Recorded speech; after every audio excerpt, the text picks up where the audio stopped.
Hey, what's going on, guys? So today's video I want to talk about the number one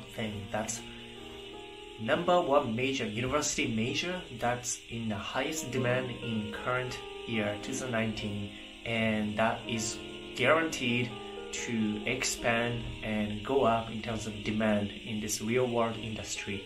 So if you're university students or high school students who are thinking about what major to take in university or college so that you can get a decent job, decent paying job, decent amount of decent lifestyle balance in terms of work hours and time off, and also future progression, good future projection, then I would say, as a software engineer working in the industry for almost 4.5 years right now, and I'm studied and majored in computer science in university in Canada, I can say that computer science, and especially the job profession titled software developer and the software engineers, are the number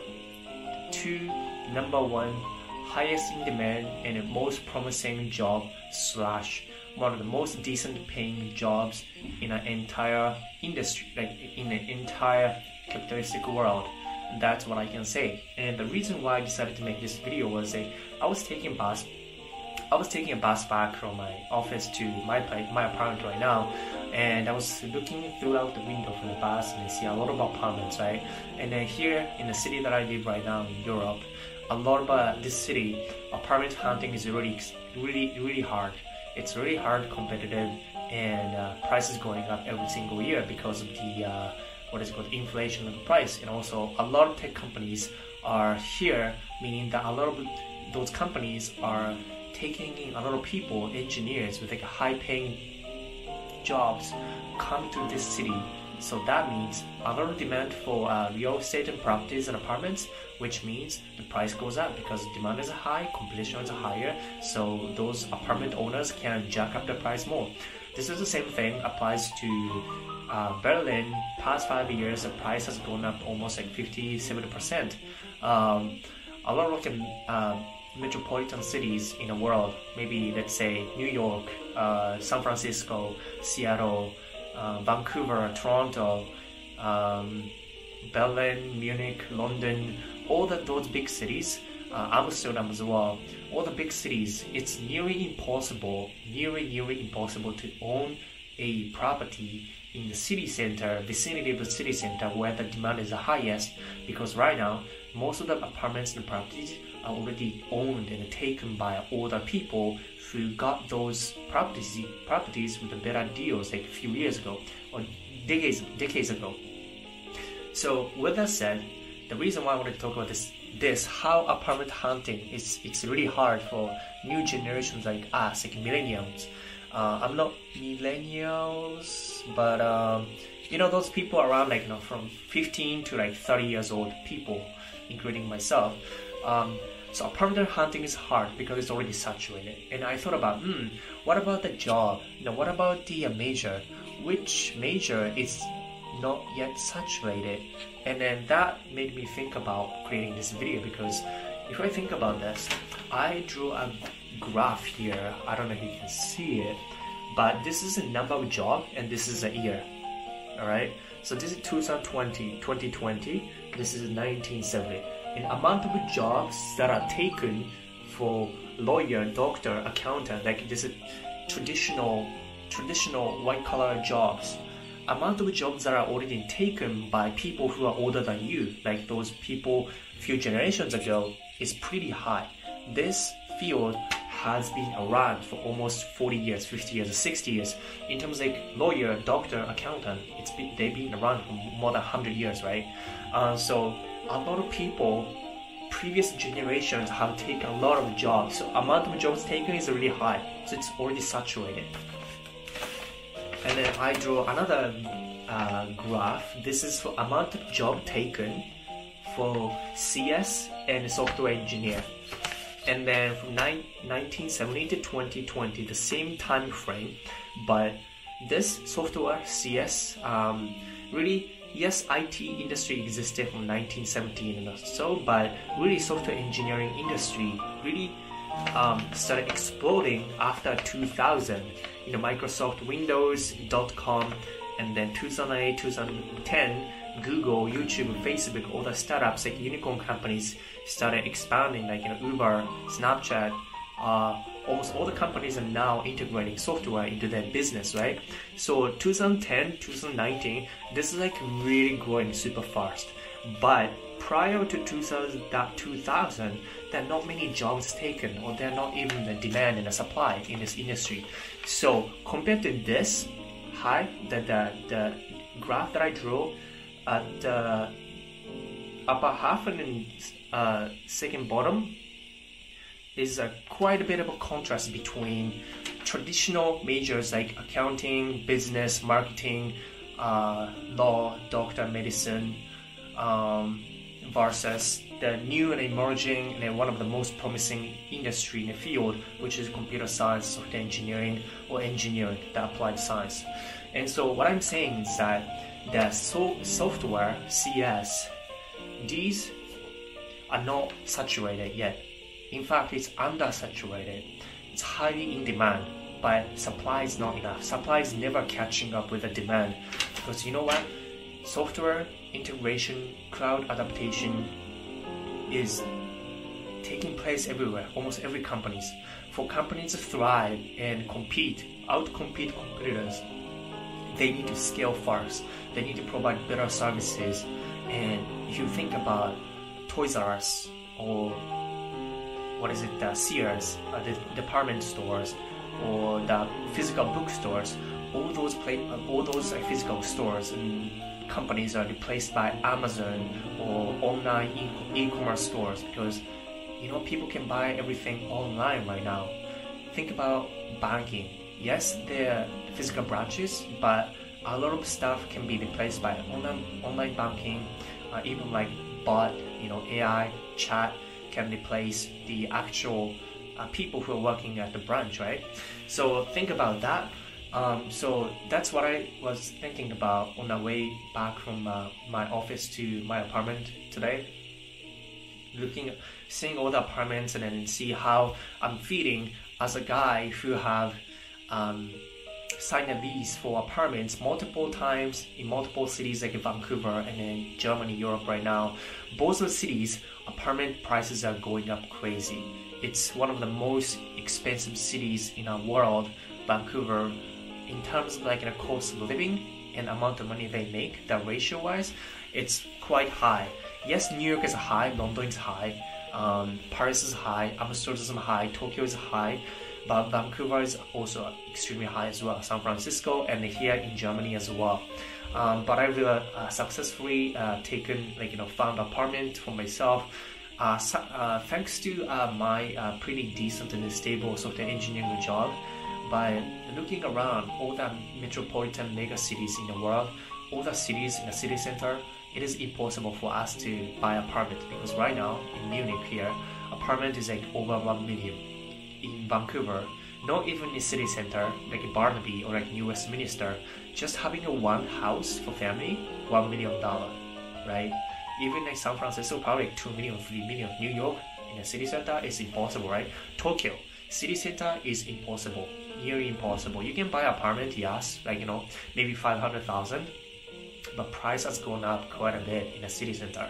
I'm not talking about suburb or outskirts of the city, but so that's what I mean.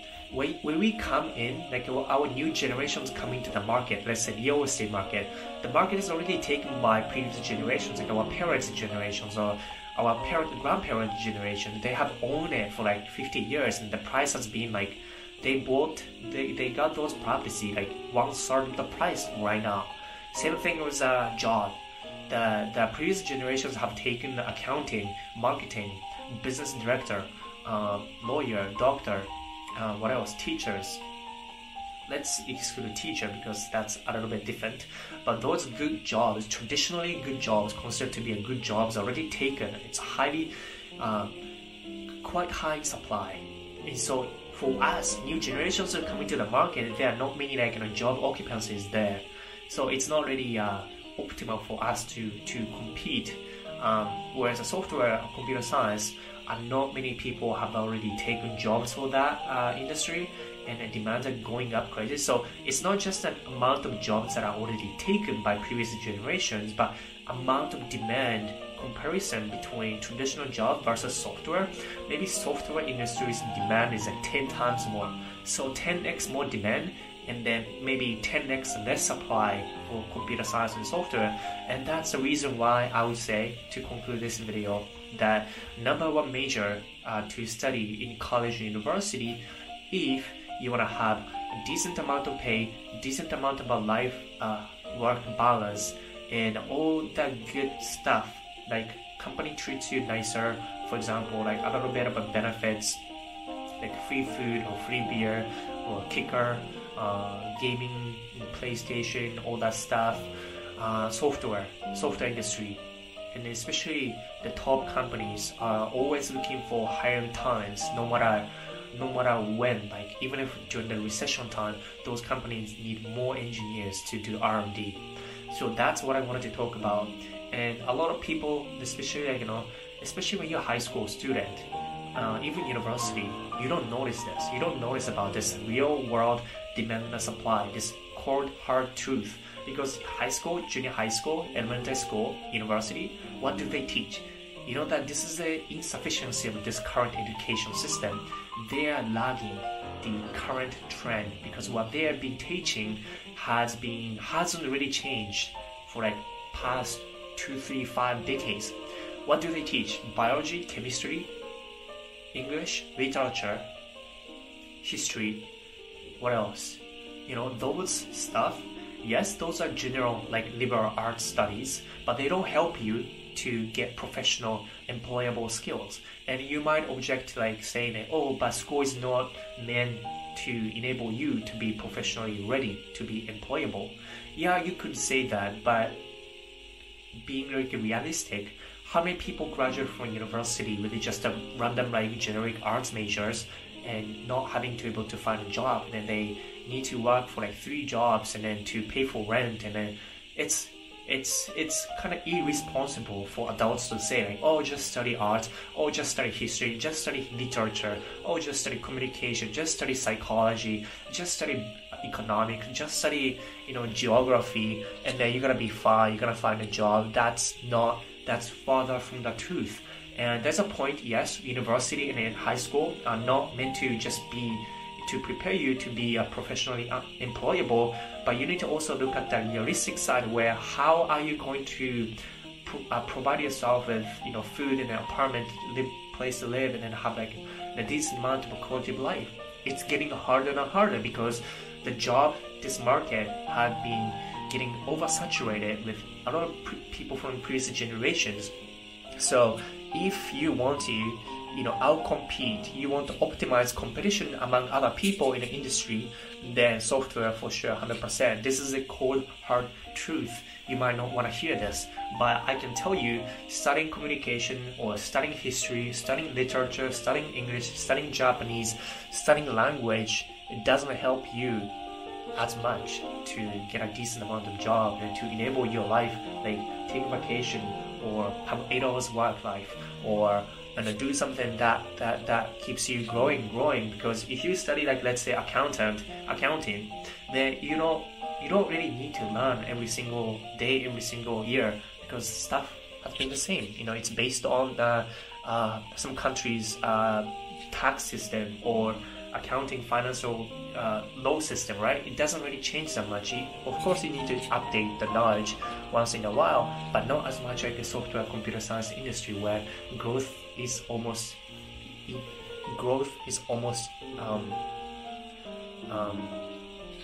requirement to be in this industry. Anyways, so that's what I wanted to talk about. If you are naive, if you don't know what to study, but if I don't recommend just for you to just study a computer science just because it pays you well. I don't think that's a good idea either. So it's a little bit complicated because you need to find your passion, your interest. Because what do you do well doesn't necessarily mean what you're passionate about. So you need to find the overlap between what you love, what you like, and then what you're good at, and what society values. So it's gonna be like the overlap between what you like, what you're good at, and what society values, and demand and supply. So it took me like 7 years to really find out like what really I want to do in the computer science field. So with that said, if you're a naive high school student thinking like, oh, if you go to this top university, you're gonna get a decent job, that's not true. You know, competition is quite high now, especially in this modern digitally connected world. The competition is global, it's no longer local.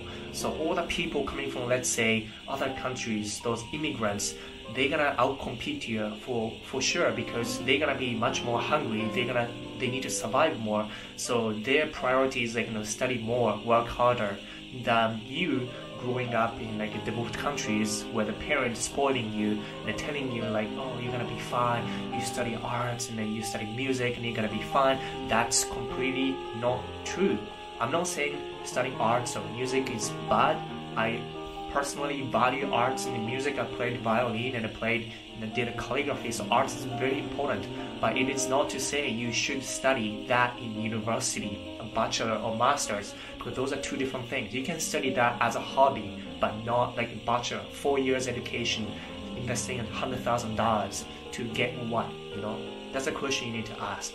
Anyways, so with that said, I want to finish this video that you need to think about supply and demand, just like apartment hunting, just like job hunting. Both are the same.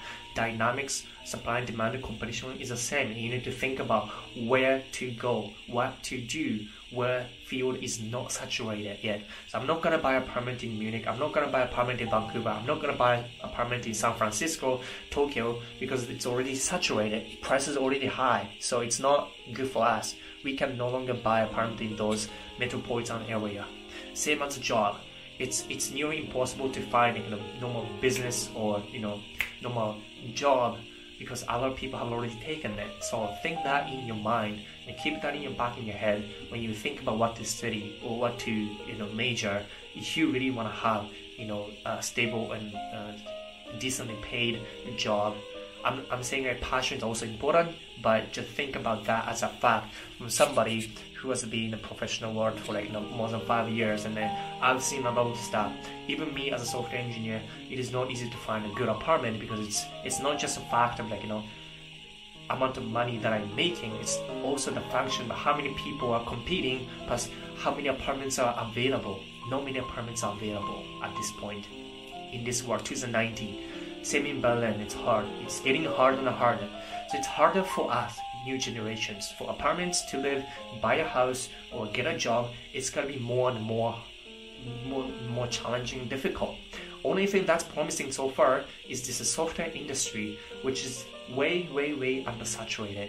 So if you wanna do something about it, then maybe software or computer science, if you like it and if you're passionate about it, if you like solving abstract complex problems, if you like to think about high-level architectures, if you like to build some stuff, if you like to fix some stuff, if you like to contribute to the world by fixing some complex issues, if you like to think about technologies, AI, cloud, scalability, algorithm, networking, distributed systems, how things work behind the scene of like banking or mobile phone app, or the everything, website, paying system, everything, then software industry might be good for you.